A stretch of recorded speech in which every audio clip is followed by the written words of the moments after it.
Arriver dans un nouveau pays, une nouvelle ville, comporte son lot de difficultés. Pour de nouveaux arrivants, il y a toute une adaptation à la vie québécoise. Et l'un des aspects que l'on soupçonne le moins est l'alimentation.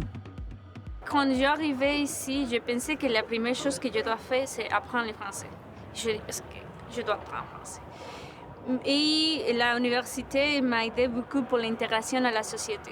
Comme où est l'université, où est le premier en Champlain, toutes choses comme ça. Mais jamais m'imaginer que la nourriture était vraiment importante. J'ai aussi voulu m'intégrer culturellement à l'alimentation canadienne.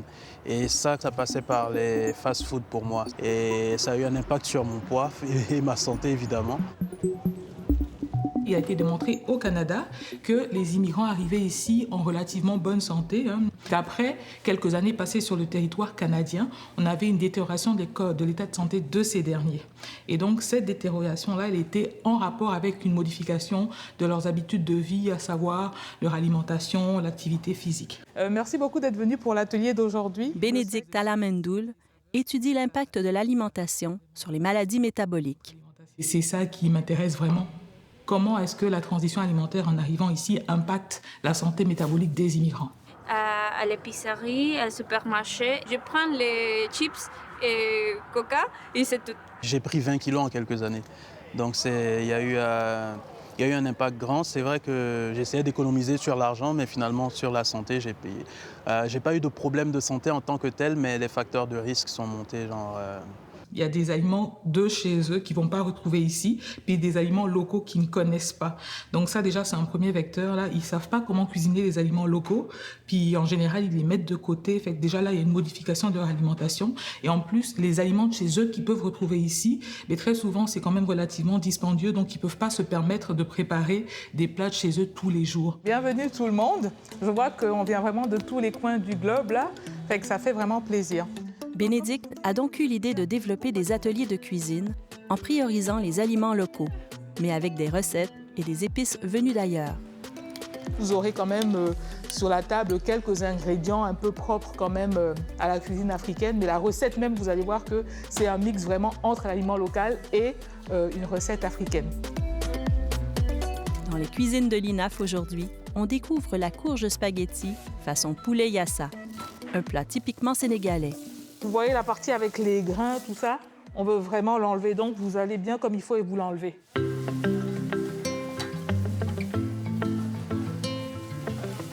Maintenant, un peu d'épices. J'ai du piment. J'ai du piment doux, j'ai du piment fort et j'ai du piment sec qui est quand même assez épicé. C'est fort ou doux? Fort. Toi, c'est fort ou doux? Fort. Ils ont des épices qui peuvent venir de la cuisine africaine ou de la cuisine d'Amérique latine. Parce que je me disais que c'était plus facile d'assimiler l'aliment si on utilisait des petits ingrédients qu'on a l'habitude d'utiliser dans la cuisine de chez nous. Quand elle va être cuite, si vous prenez une fourchette, vous la grattez, il y a des petits filaments qui vont se défaire et c'est pour ça qu'on l'appelle la courge de spaghetti. Le fait de mettre la courge au four, moi, c'est un peu original. Ça ne m'intrigue pas, mais je suis en train de découvrir et j'ai hâte de voir à quoi ça va ressembler, en fait. Le fait de pouvoir promouvoir la consommation locale, les mets locaux, donc c'est ce qui m'a vraiment intéressée dans l'atelier. En achetant local, ça permet aussi de pouvoir rémunérer à juste titre les producteurs, encourager l'économie locale et aussi contribuer à la réduction de la pollution. Venir ici, ça permet aussi d'élargir nos champs de vision. J'avais déjà mangé, je pense que c'était la courge, mais je n'avais jamais mangé ça de la façon dont ça va être fait aujourd'hui. J'avais acheté comme de la viande faite au four, déjà préparée. Puis je regarde, je vois des légumes à l'intérieur, je dis c'est quoi ça? Puis j'ai demandé à une amie, elle me dit c'est de l'asperge. Puis je dis c'est quoi l'asperge? C'était nouveau pour moi et puis il y a beaucoup de fruits et légumes que je découvre ici, certains que j'ai déjà goûté, d'autres un peu moins. Je ne sais pas trop comment m'y prendre parfois, oui. Vous les grattez, mais vous laissez ça à l'intérieur. Le poulet yassa, cuit dans les épices, le citron et les oignons, est mélangé à la courge spaghetti, qui sert même de plat de présentation. Chacun a dosé les ingrédients à son goût. On déguste une bouchée de chacune des recettes. C'est vraiment bon. C'est bien fondant, là. Non, mais c'est vraiment même bon. Bon, les amis, 20 sur 20. Vous êtes prêts pour Top Chef, là? C'est vraiment bon. Et c'est une nouvelle recette pour moi, une nouvelle légumes que je peux utiliser. Donc, les grosses saturées et trans. Un volet nutrition est intégré à l'atelier.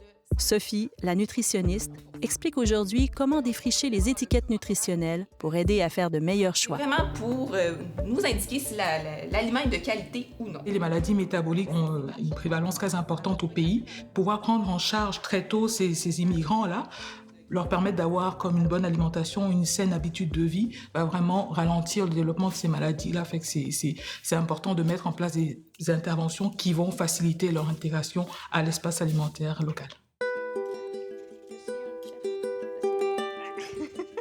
Bricia tente d'intégrer les notions apprises dans ses ateliers. Elle prépare à la maison un mets typiquement mexicain avec un légume qu'elle vient de découvrir, le rutabaga. Este no, ¿es guajillo? ¿No es de árbol? Mami.